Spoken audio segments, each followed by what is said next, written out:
fake news because it doesn't really represent the right situation. So we have at least three terms that have been proposed by UNESCO. They were proposed in 2018. And the first one is misinformation. So what does misinformation stand for?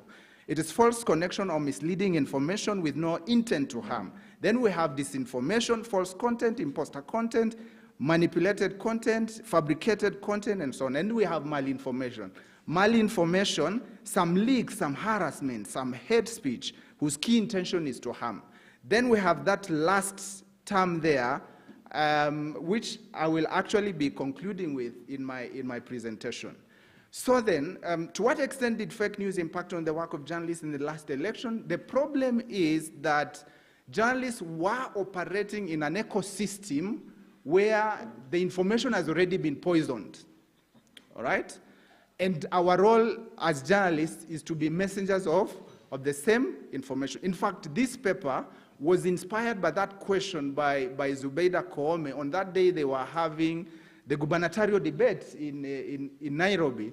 And what did Zubeida Koome ask Sakaja? Is your name Sakaja? If you remember. How did Sakaja respond? In fact, he refused to respond. Why? Because by the time that debate was being held, our thesis is that the ecosystem had been, the information ecosystem had been poisoned to the extent that we could not have a sober discussion about who Sakaja is, okay? We are living in a post-truth era, okay, where sometimes we want to run away from the real facts of the issues, okay? I am picking this from a certain online news outlet, and if you look at this publication was in 2017. In 2017, it didn't matter really the ethnic background of Sakaja. It really didn't matter. But by the time we were in 2022, it mattered. Why did it matter? Because one of the key presidential aspirants was a Kalenjin, and the people were trying to link Sakaja to the ethnicity of William Ruto and so on. And actually then just saying, if you remember, there was a lot of discussion that William Ruto is an ethnic kingpin and so on and so forth, right? Let's just move on. So now I'm just going to show you several memes that are a case study or case studies of misinformation. And it's misinformation around the election. The first one may not be really very nice, but just look at that. The Nairobian, okay? Look at even that other photo, okay? Someone was discussing Susan Kihika. Why is it that this appeared on the Nairobian and not the Standard? Why did they use the Nairobian and not the Standard? Because this story can easily run with the Nairobian and not, because the Nairobian is merely a yellow paper, right? If you were to run it on the Nation, on Daily Nation, you will easily attract, defamation and so on, defamation suits and so on and so forth. But what exactly is it trying to say? And that's why we say there, it's based on gender stereotypes. That as a woman, you really cannot rise unless you are related to a powerful man. Look at this one. It's malinformation. Remember, I gave you definitions of malinformation, disinformation, misinformation, and the post-truth era. This one is based on character assassination. If you look at that, I don't know how we got to that point where one of those black images, especially the guy who's being strangled, there's an individual in this country, we have tried to relate to that image. I'm not going to tell, I will not say who that person is, but you know better than me, right? Now, this is actually a book. This is a real cover book of a set book by Ken Walibora, the late Ken Walibora, okay? It's called what? No, it's called Kigogo. But see, Mwizi Hodari na Hadithi Nyinginezo. You see where the narrative is headed to? Okay, yeah. Are we done with 10 minutes? Okay. Malinformation based on character assassination. What is it trying to say? Okay, that this fella is actually not fit. Now we come back to this one, which is actually about Just see the way it is crafted. Okay? Look at number 8. Look at number 8. Chebukati and Koome were given that amount to share in the ratio of that respect. How much did Koome get? And they are trying to pretend that it's actually a standard 8 mathematics paper. Why are we doing this? So that then we can actually look at this one. Infringement on privacy rights. Who are these? This is a real photo. This is from a real photo. Of who? Yes. Yes. Of who and who? The man is Gabriel Angel, and the lady is who? Her name is Esther Musila. Okay? Now see what they do. Okay? And this one is purely misinformation. This is a real photo, okay, of, we have these birds. These are eagles, and they are trained by a certain security company in the Netherlands to exactly pick drones, okay? But what did people do? They pick, you know, they try to say that this is NTV that is reporting this, and see. By who? Kenya Kwanza. Perhaps to even say the gods are even happy about what you are doing. And then this one, based on ethnicity, who are we trying to refer to here? Who are we trying to refer to? And why was this discussion being propelled during that time? Okay, to just show again, William Ruto has actually picked someone who is within his ethnic community and is actually the son of a former president. This one based on gender, very bad, okay? Initially, this tweet, the real tweet, there was a real tweet, the first one, It was not by Moses Wetangula. It was by a blogger called, it was by a blogger. I will remember her name. Then it was given to Moses Wetangula. But just look at the content. Just look at the content.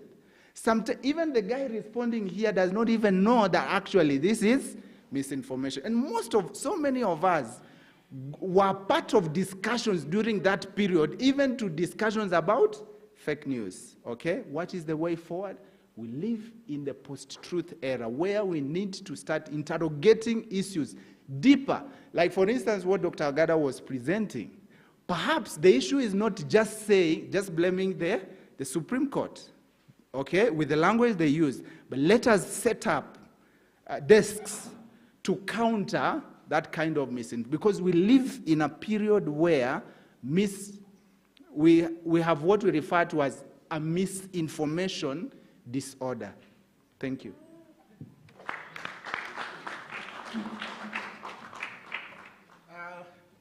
Misinformation, disinformation aside, the next be Eliud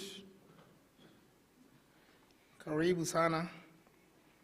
And, but I think one thing that I noticed, because there's a paper that we did, is that the role of technology in the spread of this information and disinformation, particularly by social media companies. There's a time I helped my friend write a paper on how algorithms or artificial intelligence, AI, is used particularly in undermining electoral sovereignty. There's a scholar that calls it electoral sovereignty. And one of the ways, as you can see, these things spread through social media, Facebook, WhatsApp, Twitter, and so forth. And these companies use particular algorithmic something of that kind to spread more and more information. So the legal question that would arise is, to what extent are these social media companies responsible for undermining electoral democracy in Africa? Because some of these things are also prone to cause violence and tension in the country, depending on what information is spread. Karibu.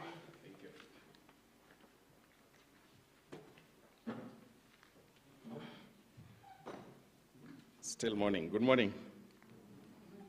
I thought we've just taken tea, and the response is very weak. But all the same, here we are. My name is Eliud Okumu. I want to share about the sociological foundations of sexual gender-based violence and its link to elections. But before I do that, I have a question for us, and I'm hoping that we can answer it as truthfully as is possible. If we do, that influences my presentation. If it is not truthful, my presentation collapses. So, how many of us have ever, and I mean ever, sexually abused another person?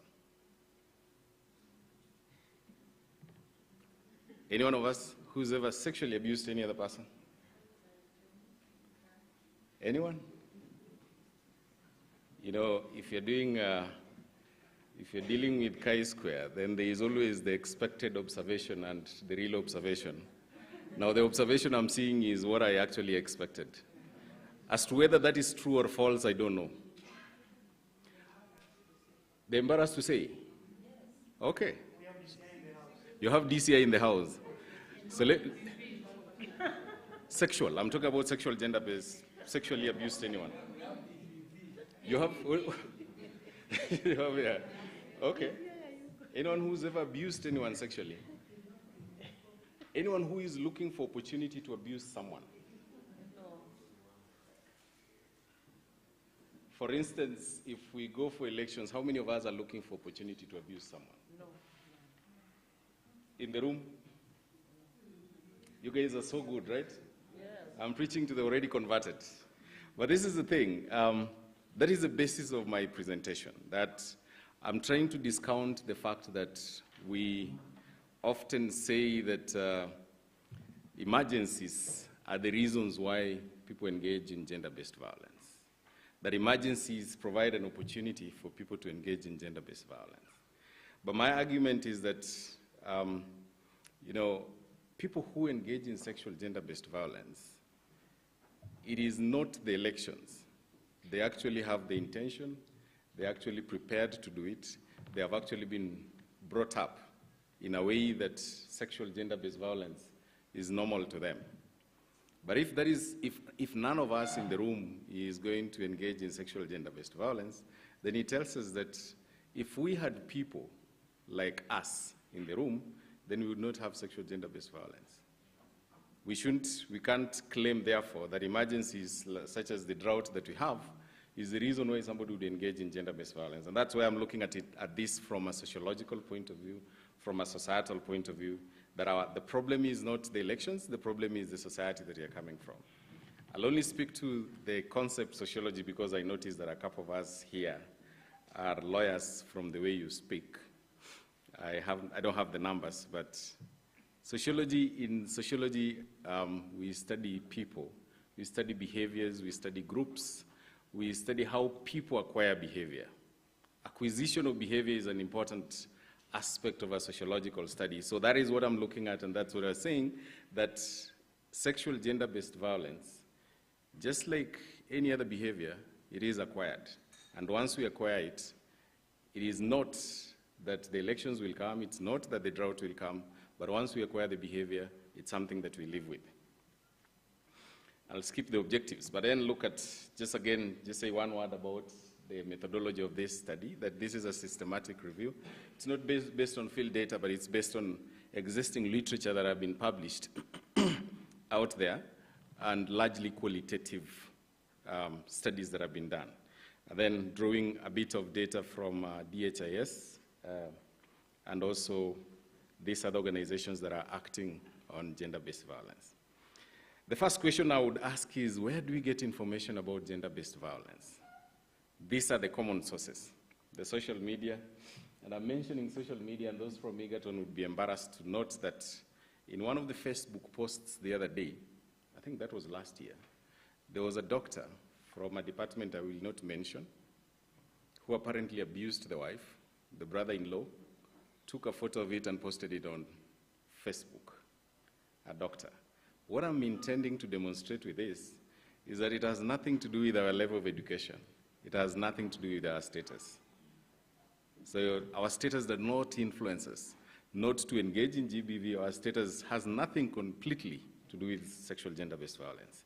But we also have these toll-free platforms, the Health Assistance Kenya, 1195. We have 116 for children. We have 1199 for Red Cross. I'm not sure this other one is for which other group. But you also have rumors. People get information from on GBV based on rumors. But then we also have the District Health Information System, DHIS, and largely this is drawn from the post-rape care form. You know better, a couple of you are lawyers, you know that these are laws that apparently are supposed to help us deal with sexual gender-based violence, irrespective of whether elections are coming or not. So we have all these laws. But then with all these, why do we still have sexual gender-based violence? Why? The same question Dr. Ura was asking us earlier. Does it mean, therefore, that the law is not helping us address gender-based violence? And that, again, goes back to my thesis, that the law does not really help us address sexual gender-based violence. And if the law was to help us, and if you go through the Waki report, the Commission of Inquiry in Post-Election Violence, then the discussions that you see in the Waki report would not be there if these laws were really helping us to address sexual gender-based violence. Because the Waki report comes, or the violence that happened 2007, 2008, comes immediately after the Sexual Offences Act, but the behavior has remained the same. So 2007, 2008, we have post-election violence, and we still report cases of gender-based violence. But I think the most important aspect that I wanted to pick out is the quote by Waki, that the perpetrators of SGBV, they go unpunished, and after that, they are rewarded with political positions. You know, we have a minister, you know, right? I know you know the minister. Yeah, now, again, if the law was helping us, then the 2017 pre- and post-election period, this is a report from Kenya National Human Rights Commission, and you look at August, the violence were higher in August. That is when we did election, and then the follow-up election, again, the month of October again was coming up, but I'll talk about it later on. These are the trends that we've had over the years from 2019 to 2022. These are cases of sexual violence, and this is reported by the government platform, District Health Information System. So if you look at that, you notice that 2020 was the year that we decided we are going to be extremely violent sexually. I'm not so sure why, but 2020 we didn't have elections. 2020 we didn't have elections, but the numbers are really high. So if you look at that, you notice, again, that elections, the law did not really help us deal with this, and the numbers are still pretty high. I picked this for 2022. This, prior to the 2022 elections, there were counties that were marked as hotspot counties by the National Emergency Preparedness Team in Nairobi, and some of the counties that were marked as hotspots were Nakuru, Uasin Gishu, Mombasa, Kisumu, and Nairobi. If you look at that data and you notice that the cases of gender-based violence that were reported, this is HAK 1195. March is the month that sexual violence was prevalent, or much higher than any other place. This is aggregating the same data, and you look at March, 12% were cases of GBV. So what happens to the law? Where was the law when all this was happening? There was no election in March. The numbers were high. There were no elections in June. The numbers were high.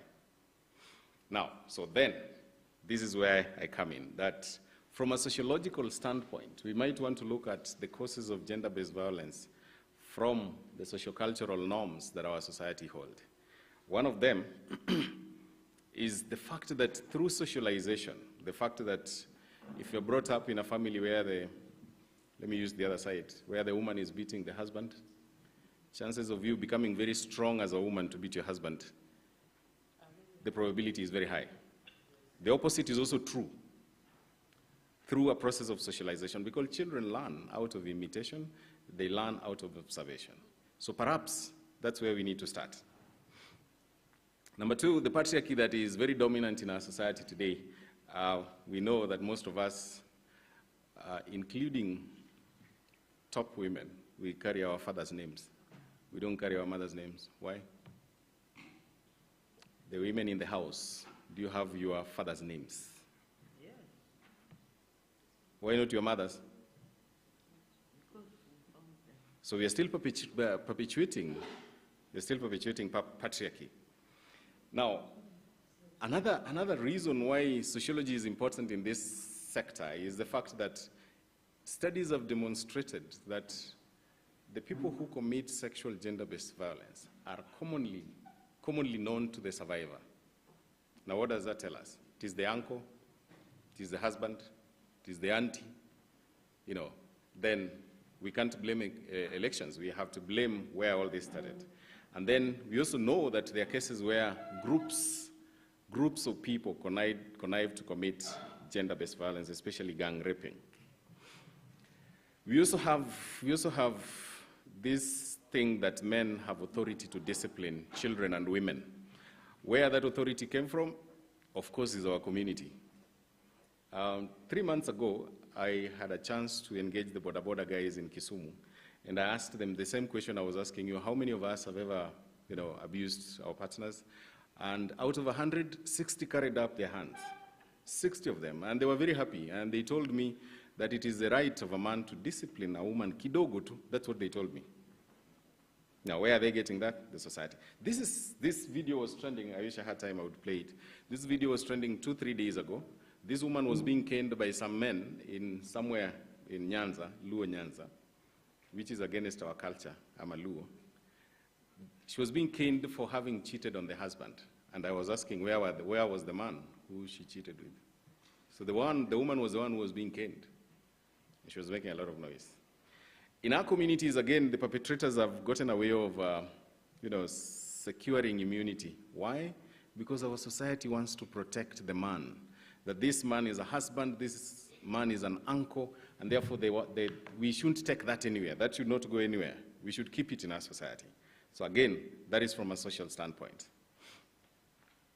So, what do we do? Where do we move? From a social point of view, from a sociological point of view, the Council of Elders is one of the major institutions that we can engage. And I'm saying this because the Council of Elders is normally the custodians of culture in any society. So if they're the custodians of culture, then they're the same ones who can address this problem and deal with it conclusively. I'm giving the example of FGM in Meru, and the Njuru Ncheke in Meru at one point declared FGM null and void or illegal in Meru, and the numbers significantly dropped. What that means is that we need to go back to our Council of Elders. Community perceived values, again, we need to focus on transforming these social norms that justify and sustain GBV. Strengthen our family systems. We socialize properly, parental skills. And then lastly, amplify the sociocultural norms that protect women. And I'm picking the example of Kalenjin community. The traditional Kalenjin community, if a woman threatened to remove her clothes, men will run away. Men will run away even if it is war. Even if one side was fighting with the other and the woman threatens to remove her clothes, the warriors will run away.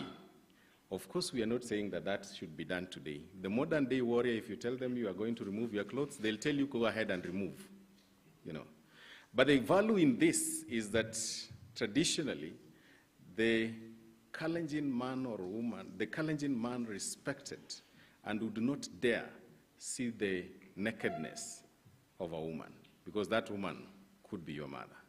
Thank you.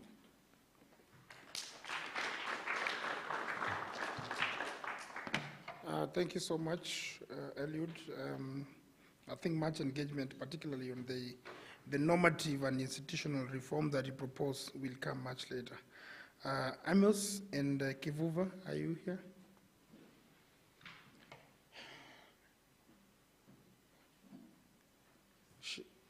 Okay. Then we go to, okay, it's now your turn, Dean, and Ronald. Ronald Kihali.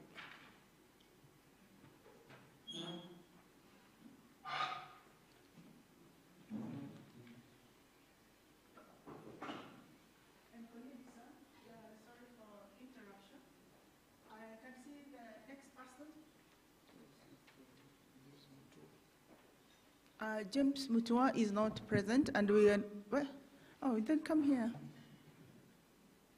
Okay. He's here. He's going to present, so he's, okay, then move please so that we identify.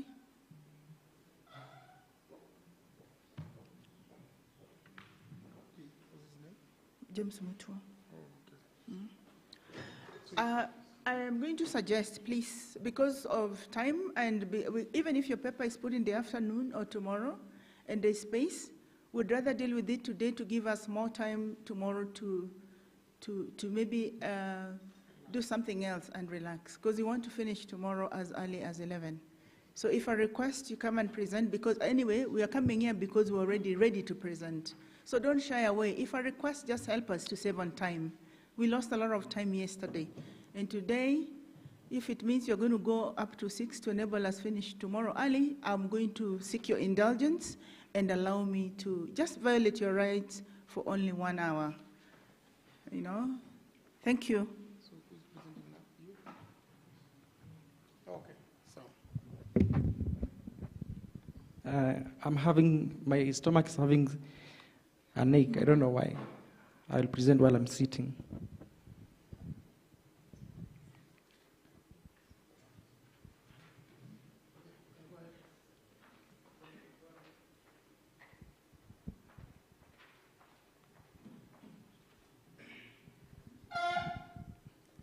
My paper is about the role of the media in promoting access to justice during election period.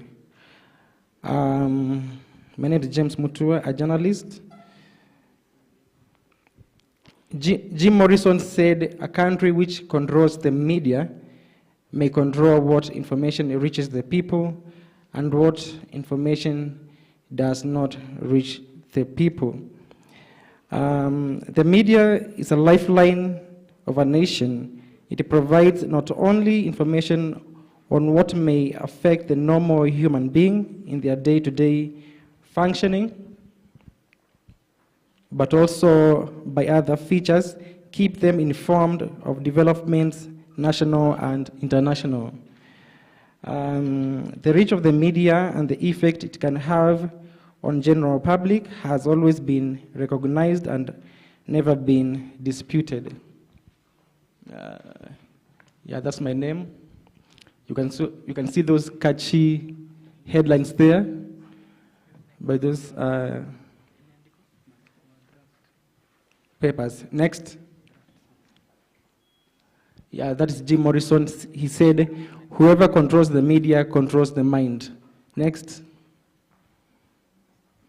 I've just read that. Next. And the media, do you know that the media is the fourth branch of the government? Do you know? Next. Important benefits of a pre-press. One is open expression of ideas. 2, it advances collective knowledge and understanding. 3, communication with government representatives. 4, allows people for peaceful social change, and it protects individual rights. Next. What is media? According to Google, media is the means of communication as radio and television, newspapers, magazines, and the internet that reach or influence people widely. We have different types of media, traditional, we have newspapers, magazines, pamphlets, posters, and the modern ones are radio, television, and the internet. Next. Media roles during elections. Next. Voter education. This is providing citizens of a country with basic information about participating in elections. Voter education is often provided by the state, often through a national electoral commission like IEBC. The media educates voters on how to register to vote, how to complete ballot papers, and the electoral process and systems. It also, during electoral campaigns, the media plays the gatekeeper role. The role is to spread news and information on the campaigns and to let voters know and get a better idea of whom they are voting for and their stance on issues. Next. Voting operations. This is during the voting or the election day. The citizens of a country rely heavily on the media as a source of information. My stomach is, I think I'm now well. It was aching. Electoral results announcement. After voting, a lot of fake news. What Kyoko said emanate, especially from the social media. The mainstream media is very vital at this point to separate the chaff from the wheat. Next. After election disputes, like what you saw on at the Supreme Court and elsewhere, citizens of a nation follow keenly after election disputes from the courts and elsewhere keenly on the mainstream media. Also, in general, the role of the news media in an election is to provide, to report on the developments of an election, provide a platform for parties, aspirants, candidates to get their message out, provide a platform for citizens to communicate their concerns and opinions, to promote debate between parties, like the national debate, which was aired on all TV stations in Kenya, to advertise the election process to voters, to report on the election and the results.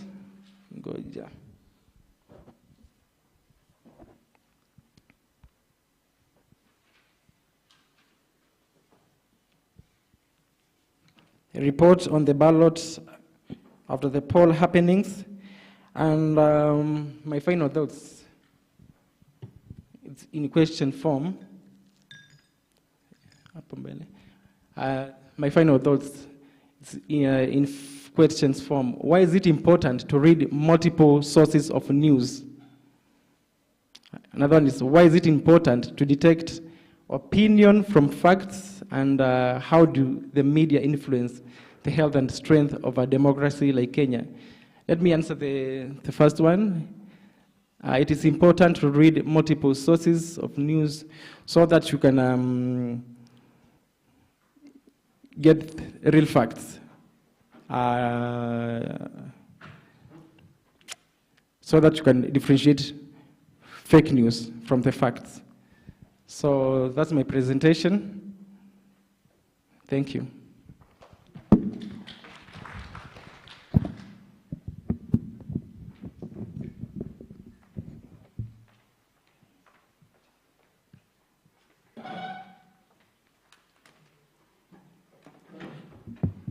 Good afternoon, ladies and gentlemen. My name is Jack Fundi Nyakuti. Just like the previous speaker, I'm also the member of a fourth state. I'm a journalist by profession, and my focus on this paper, he focused so much on mainstream media, but according to my age, you can guess my focus will be on social media. As all of you are seated there, you have your phones with you, and it takes around 1 or 2 minutes to check on everything that is going on in the country or from any other sector.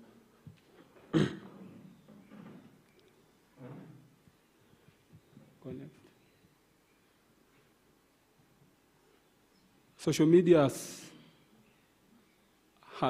is trying to outdo the mainstream, since most of you don't even have to watch the evening news. You already know what's happening. So most of you you can't watch even the prime news because you know everything, what's going in the country, what's going in the social media. So social media is trying to outdo the mainstream media to some extent, and you can agree with me. Media has 3 roles, as my brother has said, to inform. The social media informs you of your rights. It educates you. It educates you, and also it entertains you through the dramas and the small videos that are being played. Media also has an influence on behavior. Can go next. It has also an influence on behavior, and it does not only make you a consumer like the mainstream media. Like on the TV, you only consume, but on social media, as much as you consume, you are also a producer. So that makes it to outdo or to outshine the mainstream media. There's some extent, can go next. There's some situation that social media has proved to create awareness. You remember the Kenyans for Kenyans. You can just, Kenyans for Kenyans initiative. It was through the social media. Can someone tell KTN? Can someone tell CNN? Can someone tell Nigeria? You remember those things? It was through the social media. Then the Arab uprising.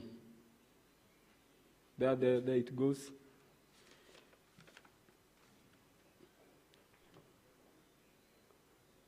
As much as social media is good, it has also challenges. We have the cyberbullying. Like, as I was preparing this paper, there's someone who in that cyber, came and complained about hacking.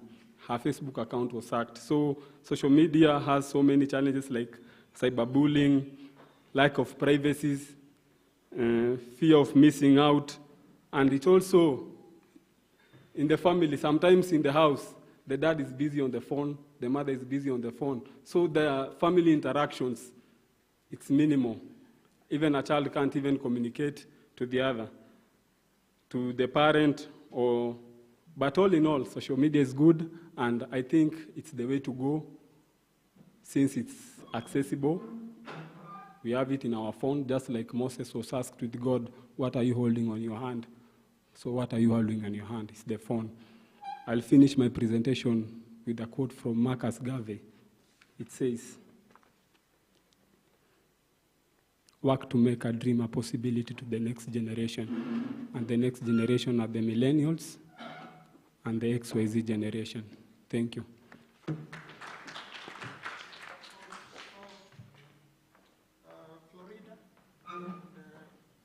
Florida and Edna. They're going to present on citizen participation in the electoral process.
Good morning, sorry.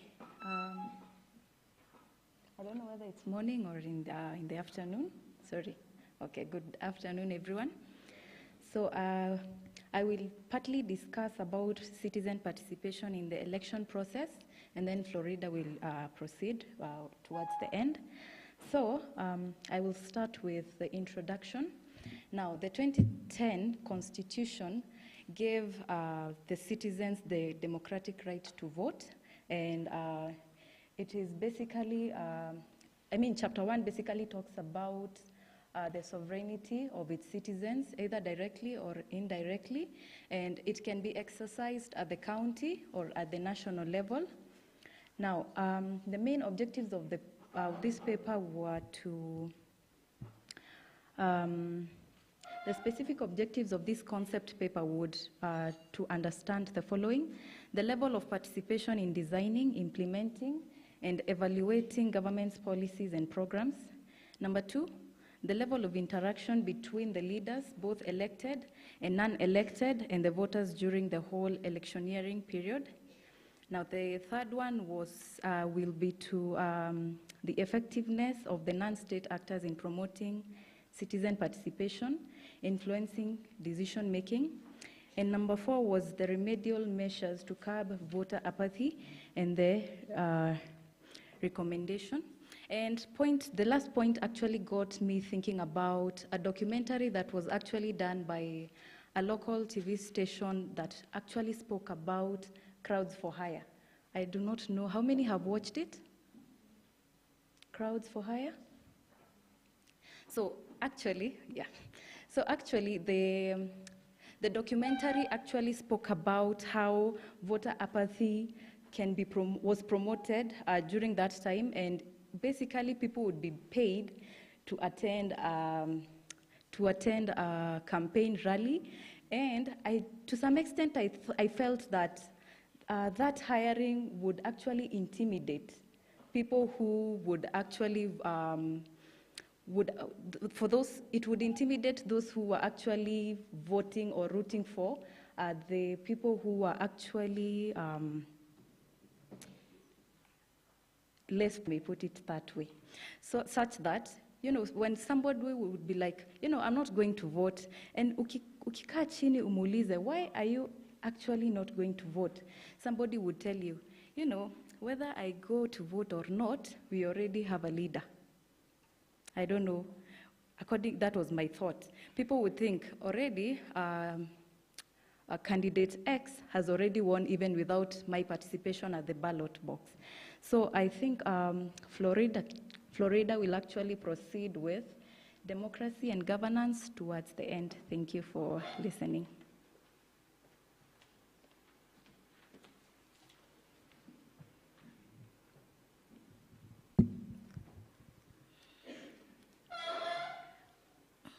When it comes to democracy, the first person I think about is Abraham Lincoln. That is because, according to me,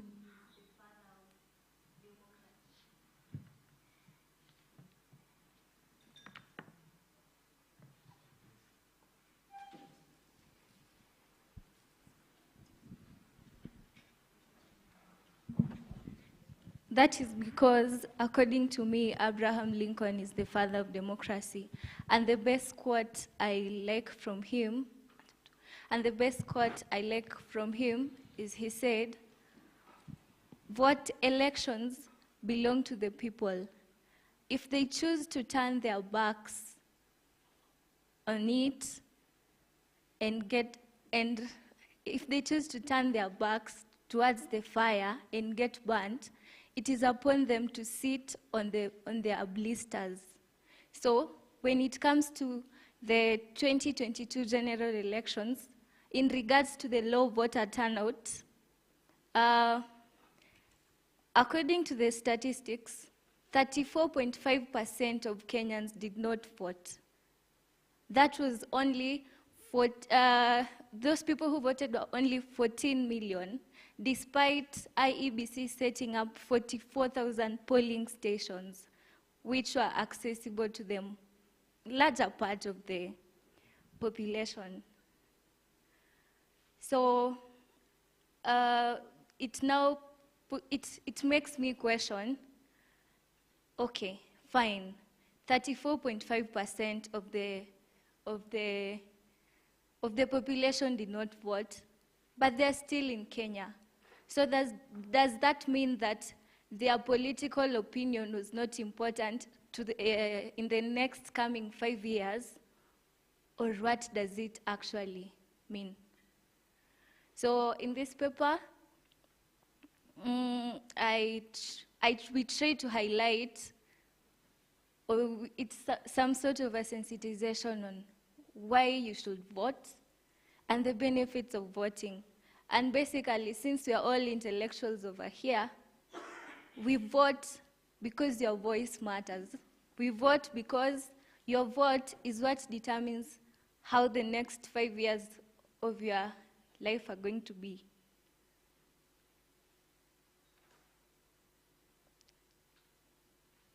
And low voter turnout has always been considered a threat to democracy.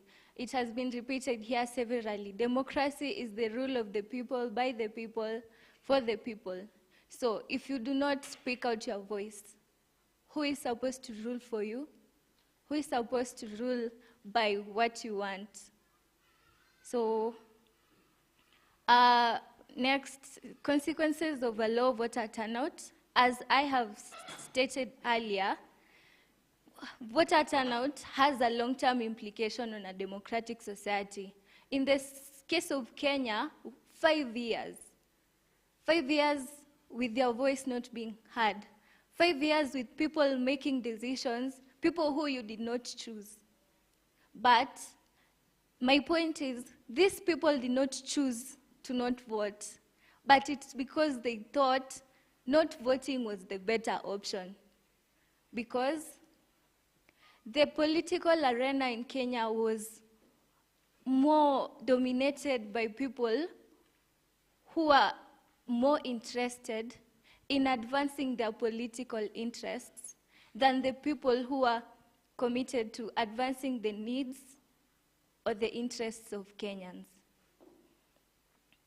So, in the paper, we say that actually a low voter turnout is not misrepresentation.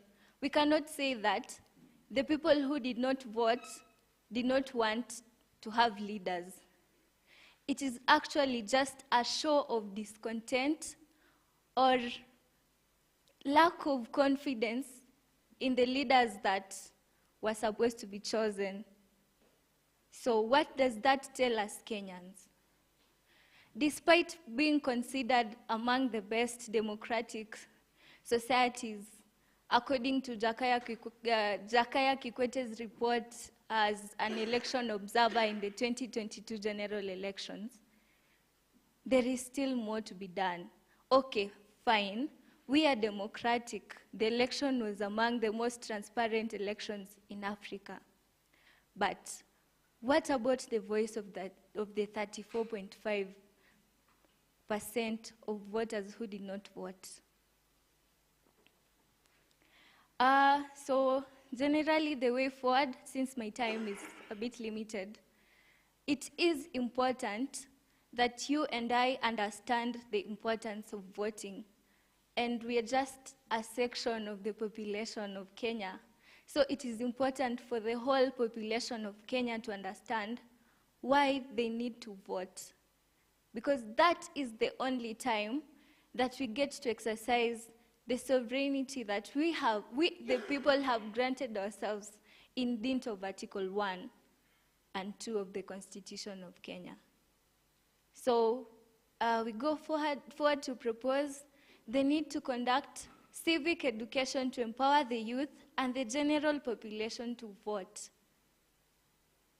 Because that is the only way we get to understand whether we are in a democratic or we are being governed according to in a democratic way. Second, I go forward to insist that we should strengthen the institutions like the IEBC in the sense that there should have been more security provided to the IEBC officials for them to do more jobs. That is in regard to the officials who died, those who were amputated, those whose lives were put in the line of fire just because they were in charge of elections. I also go forward to say we should adequately fund the judiciary so that when there are election petitions, enough time and resources are input so that the will of the people can be reinstated, so that what the people want can be shown. There has been a lot of discussions from the beginning of this conference till now about the 2022 elections, the words that were used.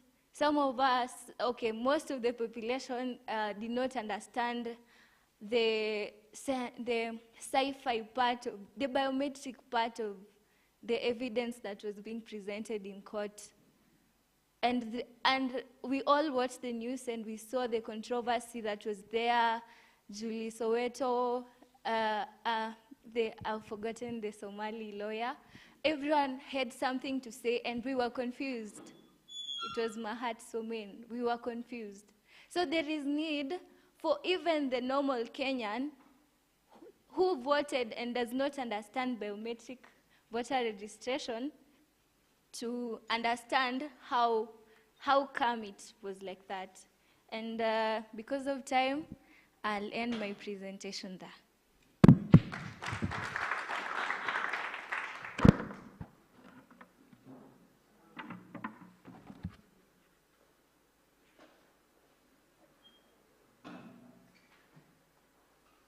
Next is give them more time, our students.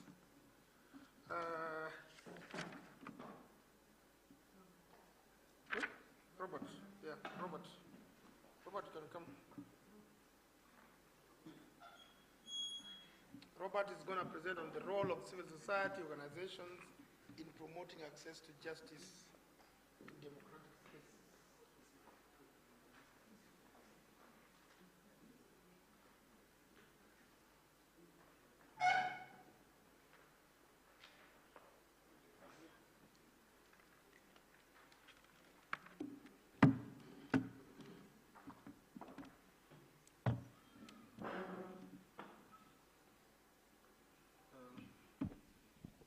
Good morning I think it's good afternoon once again. As I think let's just wait for the slides to come up, but essentially I'll be talking about the role of civil society in promoting access to justice in democratic spaces. And this is a paper that I did together with Dr. Ruth Aura. And when we were working on this paper, basically we were just interrogating what roles do civil society play in democracy, especially with regards to elections, like the recently concluded 2022 elections. And then we are also interrogating how vibrant have civil societies organizations been. If you look at the past, how civil societies used to conduct themselves, and currently, how vibrant are they? Are they still as vibrant as they used to be, or has their role diminished?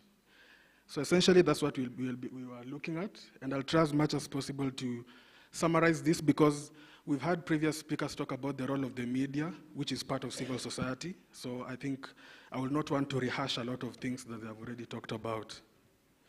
So if you could just proceed to the introduction.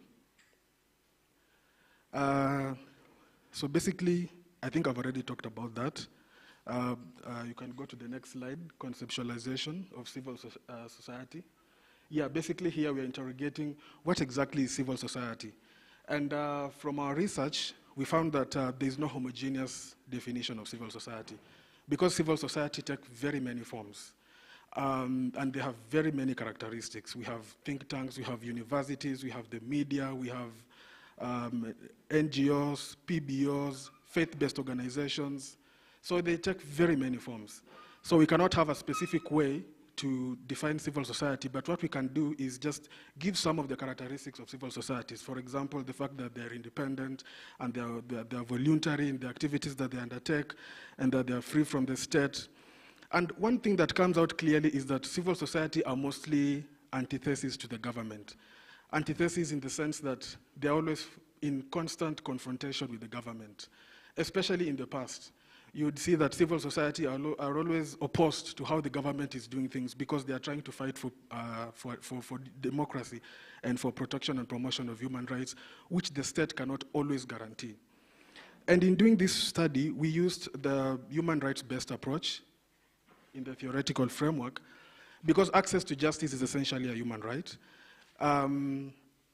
which is actually a right guaranteed under the Constitution, and is a sole guarantee of the state, that it is the state that has got that sole responsibility to ensure that this access to justice is protected and promoted.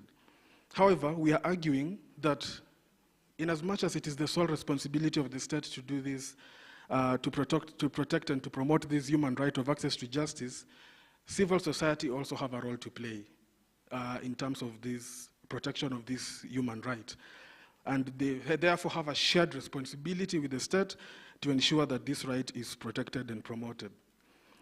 And then we went ahead to look at the evolving relationship between the state and civil society.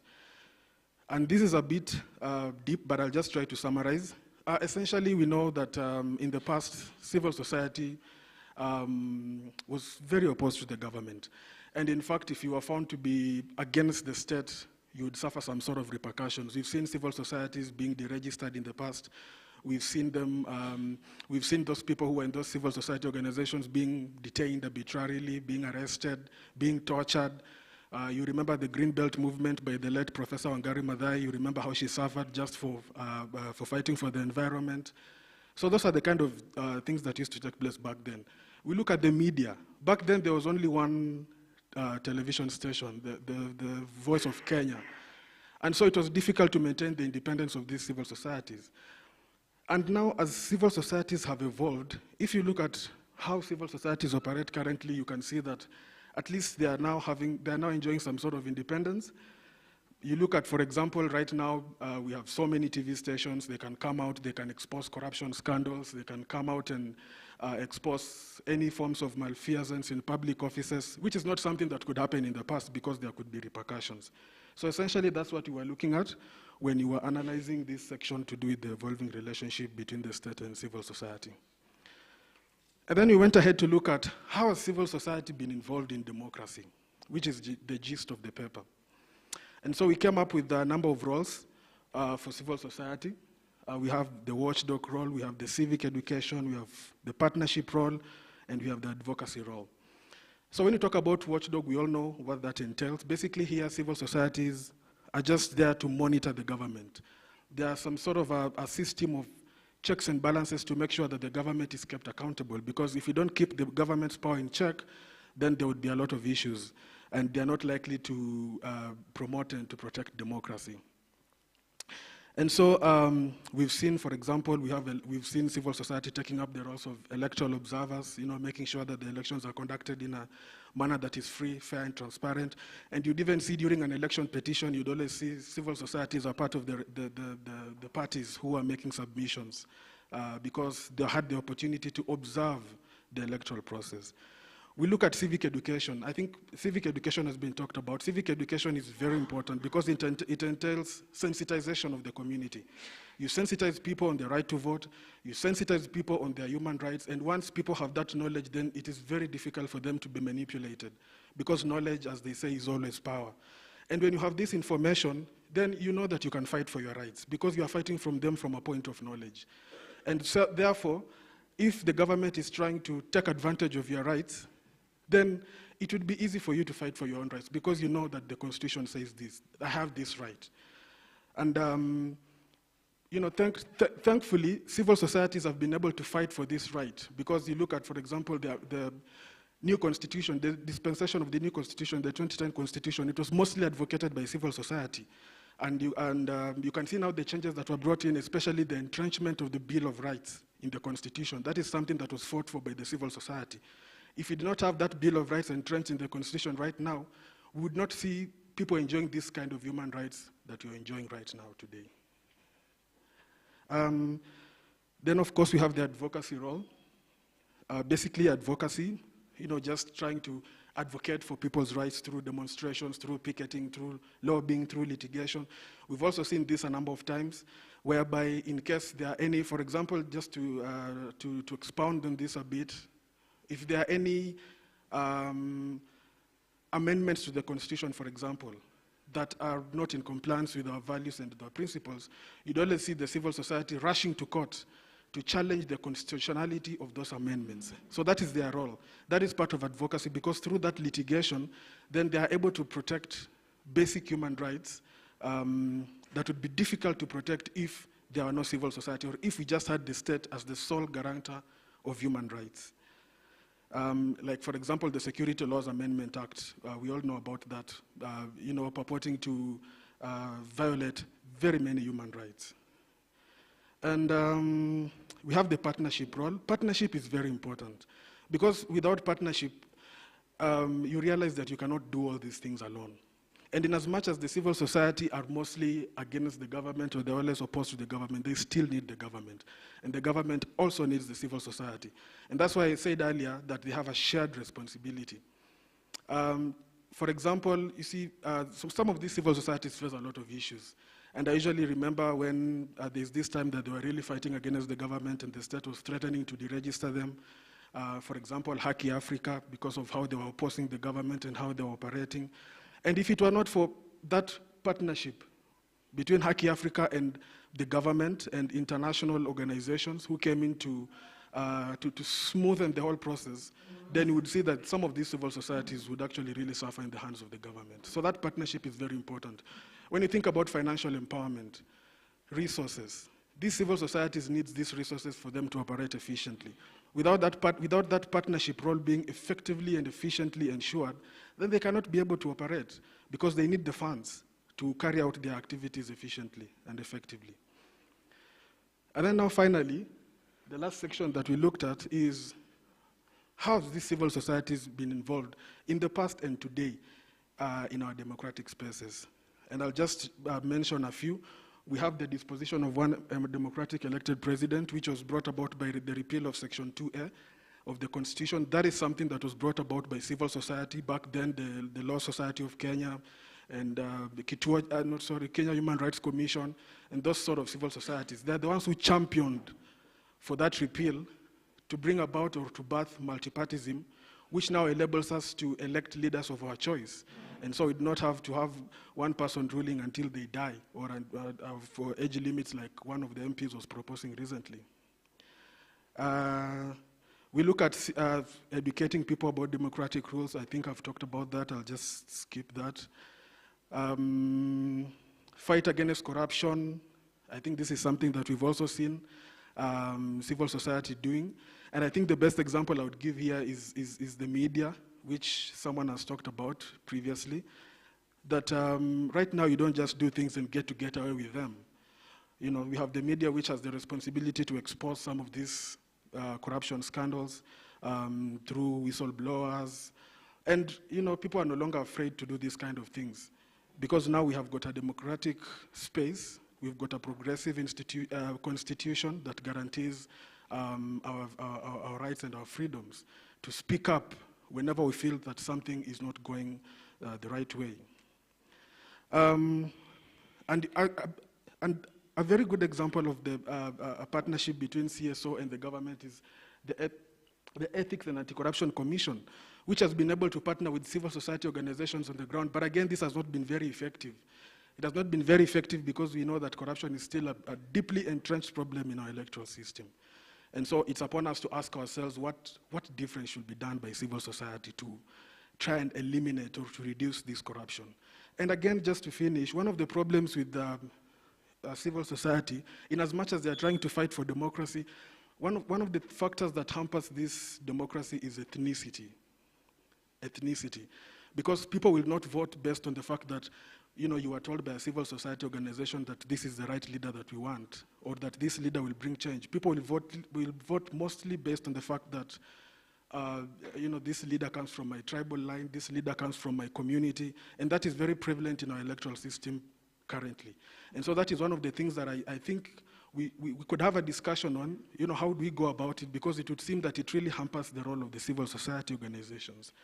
And so just to conclude, we have seen that civil society organizations play a fundamental role in promotion of access to justice in our democracy.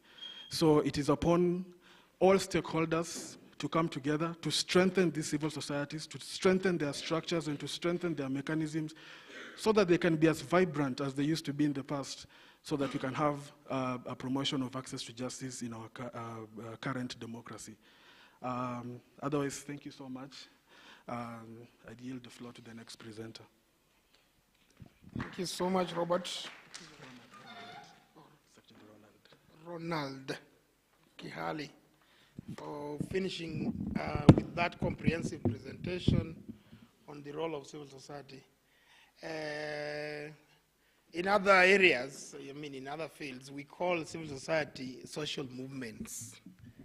So, so you can as well call them social movements. So the role of civil society, you would call it a social movement praxis in democratic and electoral processes. What role do they play? And I remember at some point, of course, you can have a chance to read my dissertation, but the PhD dissertation, where I talk about the role of social movement in enhancing accountability, particularly in international financial institutions and how they intervene in international development. One thing that I found is that they do a double role. One of them is that they help to write resistance. So resistance, the question of resistance, this is just my comment, the question of resistance means alternative ideas, alternative ideation in terms of how we think about some of these legal issues. But more fundamentally, I found out that they help to institutionalize radicalism within institutions. Okay, so institutionalization of radicalism, and also radicalization of institutions.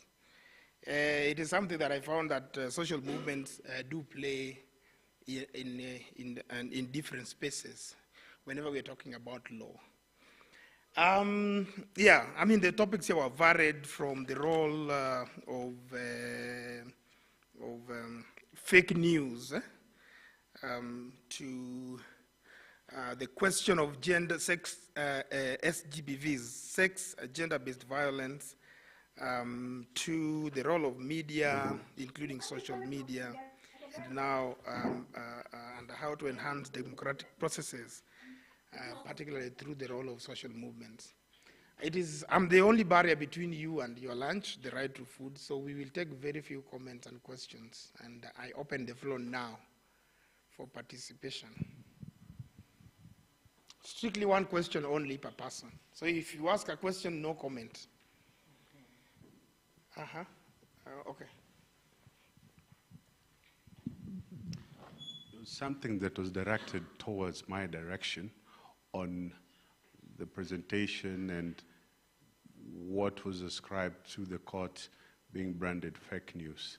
Number one, I have very little liking for Donald Trump and his intellectual capacity, so I don't use the term fake news.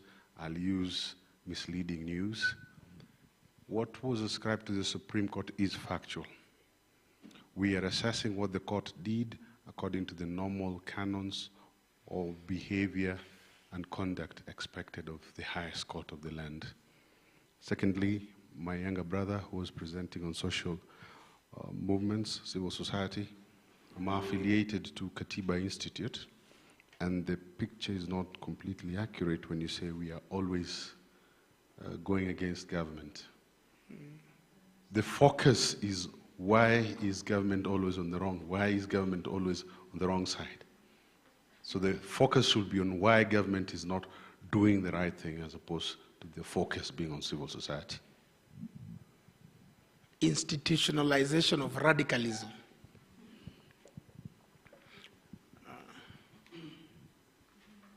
Yes, thank you. Ronald and Dr. Ruth, is it true, and this is a question, that ethnicity is increasingly becoming a secondary issue in elections? Because, like you mentioned, corruption, bribery, and illegalism is becoming the key driver to accessing political seats. Should therefore the civil society start paying attention and come up with more better strategies than it was before? Because in my opinion, ethnicity is becoming now, you can see people from Central voting for, the people from Nyanza voting for Somalis and all that. But the bottom line is that everybody must use a lot of money to get elected. Thank you.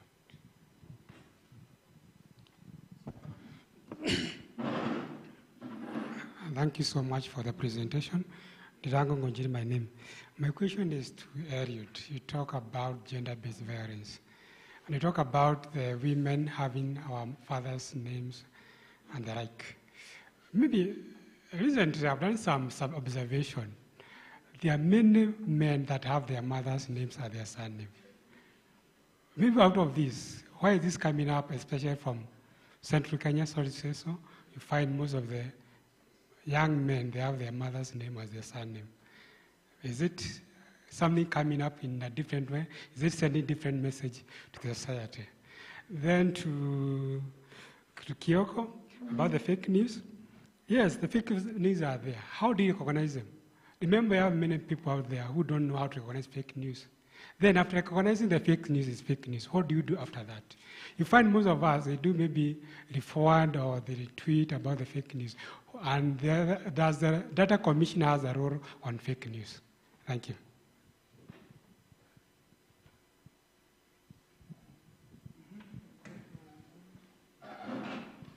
I have a question to Kioko and the team of journalists. We live in a country where our media houses seem to shy away from taking political sides. To a country like US, where CNN is against Republicans, and media houses like Fox are for the other side. So is it time for us? Is our democracy mature enough for political parties to get endorsements from media houses? And the second question, I've forgotten the second question. But I hope the first question is clear enough. Thank you. Kioko, I'm directing this question to you. In Kenya, it's very regrettable that during elections, we know we have different media channels and they have their own editorial policies. But it's very, very regrettable in Kenya that you have different media channels taking sides. One media channel against another candidate, presidential candidate, member of parliament, and so on and so forth. And if I take you back to the PEV we had in 2007, and even this one was quoted by the Krieger report that the media played a role in this violence. I just want you to comment on that. Media taking sides during elections. Thank you. Okay. Last one. Thank you. Dr. Okumu, you asked a question. Is law really helping to reduce SGBV? My answer would be yes, to an extent. If you look at FGM, this is a practice that has been outlawed, but it's still happening. But now it has to happen in secrecy because there's a law in place. And then another thing I would say is the number of SGBVs that are happening, the rate of reporting is now higher than before. Not everyone is reporting, but the rate is higher. Then you also talked about the undressing in the Kalenjin community. I think this is a practice in all our communities. You'll remember Professor Wangari Maathai did it. And if you ask around in other communities, they all have a name for it. One of the ones I will talk of is Okufuaba. Those who know what I'm talking about, that is what it means. Then the pandemic, SGBV, it was highest in 2020. This has been attributed because of not the children having been out of school. Thank you. Thank you. My question goes to, first to Edna and Florida. That was a wonderful presentation. I'd like your recommendation on how you think that civic education should then be, it should be, the youth should actually get a lot of civic education. My question to you is how, in what ways? Because in this conference we have talked a lot about how to reach the youth, because of all the apathy and all that. How then can we reach the youth in order that they may be involved in civic education? Because there is a way of reaching the youth for the youth to hear. My other question goes to Dr. Okumu. That was a good presentation. Yes, the statistics have been grim in the past. I mean, as there's a survey that was done in 2020 where they said that for every woman, 47% of women in their lifetime experience a form of abuse. That, of course, happens. It's much higher during election periods. For children, it's 1 in every 2 children who experience a form of violence. So my question is, you mentioned about sociological foundations, that there's a lot of patriarchy. Then you went ahead to talk about that we can use alternative solutions such as Council of Elders. My concern is with regard to how to, without getting into trouble with alternative justice systems, how exactly do we handle cases within alternative justice systems, because it has been, we've seen that the rights of women and children is not exactly catered for within these informal, traditional settings, because it's always for the man. The man is the one who will get all the goats when something has happened to the girl child, to the boys, to the women, okay, mostly to the girl child and the women. So what, are you not contradicting yourself when you talk about use of Council of Elders and all the alternative solutions? Okay.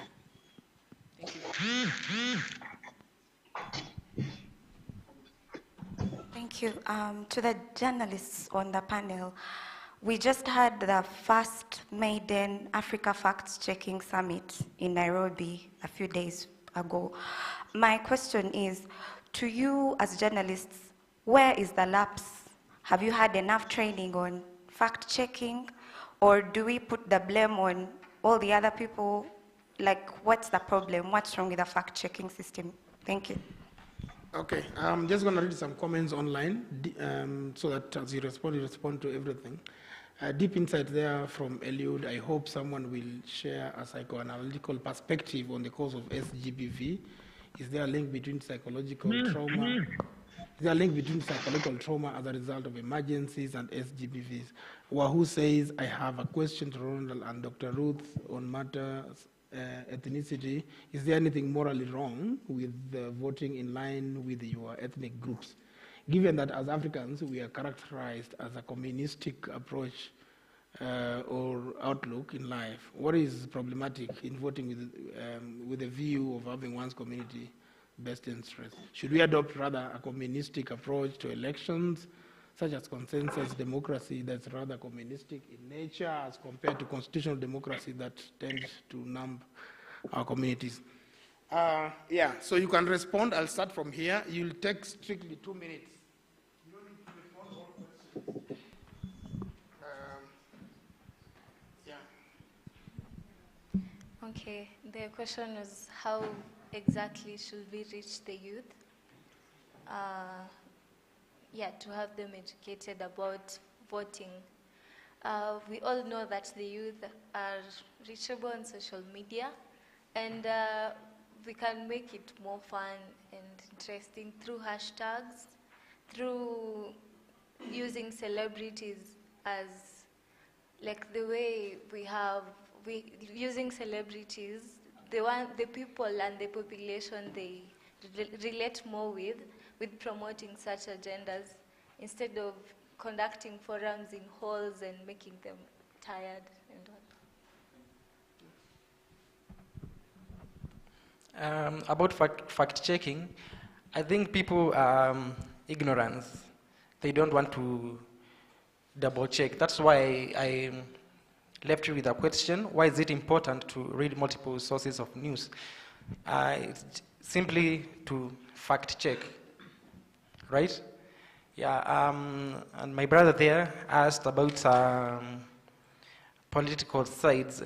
I was lucky to cover Tanzanian elections in 2020, and people there, they are not ethnic divided like in Kenya.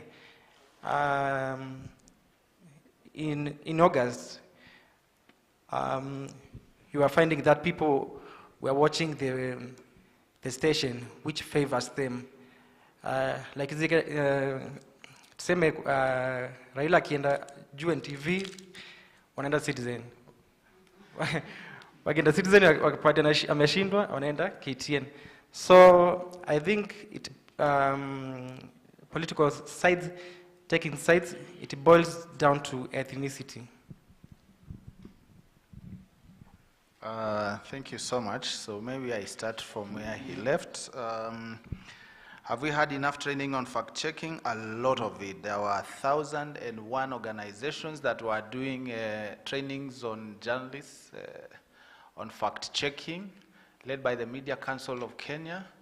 So there's enough training, for journalists on fact-checking. Perhaps then the gap, if I also fix with the question by my brother from the Cumberland,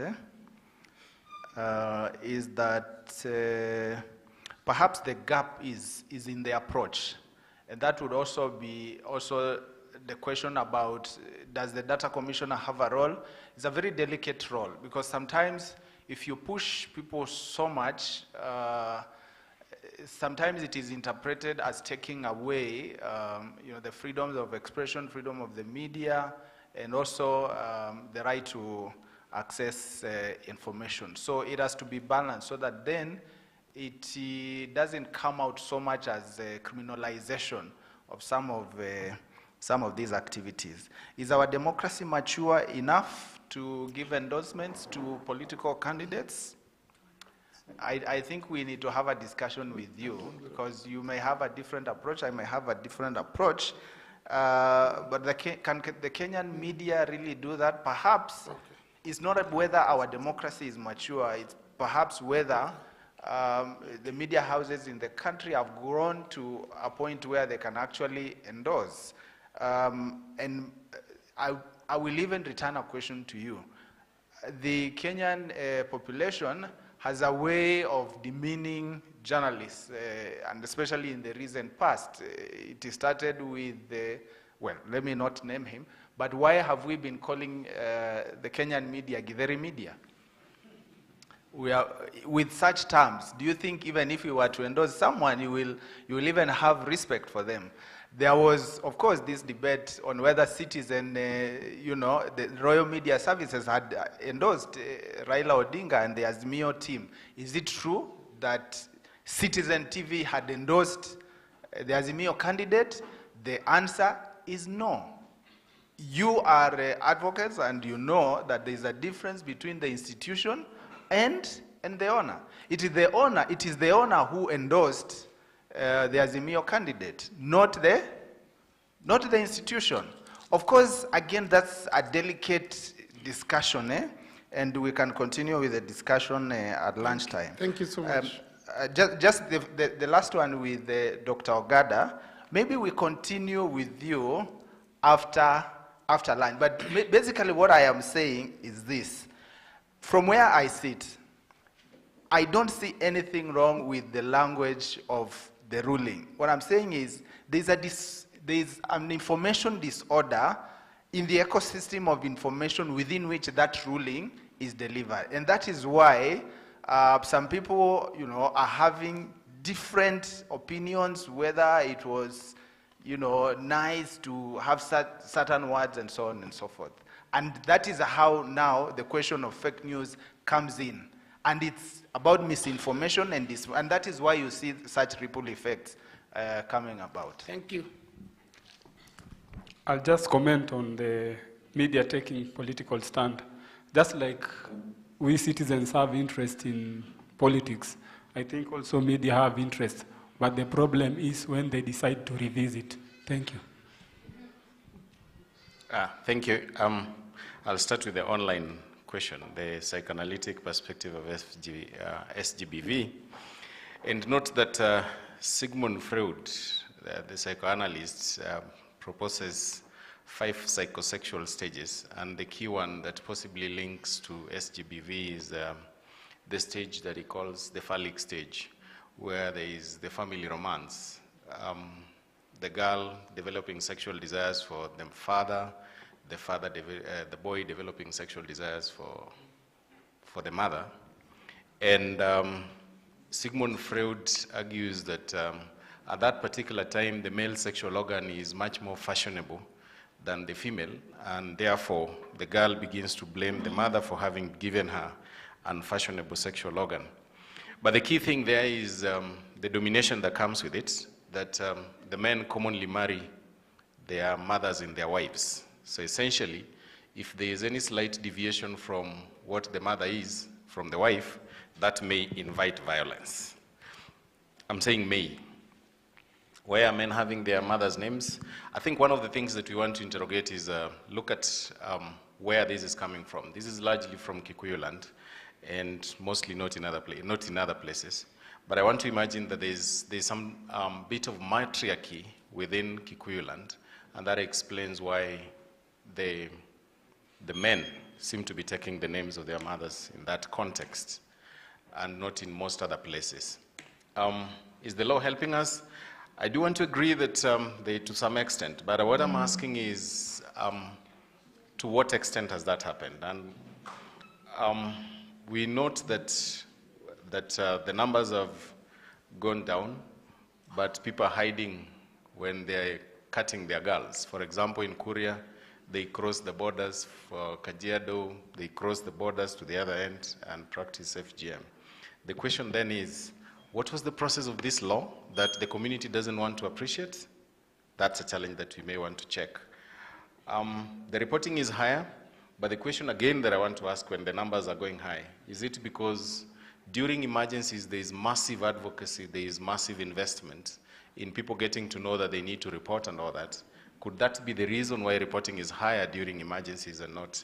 Because there is no statistical, there is no quantitative study that has been done to demonstrate that the gap, the increase in number of cases that are reported are due to elections, and what is the difference on quote unquote the normal SGBV. Taking the last one from her question, whether there is a contradiction in terms of promoting the traditional institutions to address sexual gender-based violence, and I draw from the experience of a project we implemented in Meru for a long time in my previous life. In that project, we were working against FGM within Meru community. But what happened is that we did that for a long time until we realized that we are just not making any progress. But when we engaged the Njuruncheke for some time and we convinced them why FGM is not good for the women, it's not good for the society, and they pronounced themselves to the effect that FGM is not right, that significantly dropped the numbers for reasons that this is the custodian of culture. And to that extent, my argument is that if you can work with traditional institutions, enlighten them on the dangers of SGBV, enlighten them to the extent that they become advocates against SGBV, then we might make headways more than relying on the Constitution, relying on the law, and people cross borders to do all manner of things. And additionally, then it means people continue to commit SGBV within their households, knowing that I will not be, if it is in my household, nobody is going to know, and therefore I can get away with it. But if it's from the community itself, if it is the people deciding that now this is a wrong thing, then we might make much more sustainable and firm decision or progress in fighting SGBV. Thank you. Thank you so much to all the presenters for those wonderful insights and presentations. We can give them a clap. And with that, we've come to the end of this session. There's a special request that we come at exactly 2 p.m. so that we cover in a big ground by having more presenters so that tomorrow we can have enough time to rest. So 2 p.m., let's be here on the dot.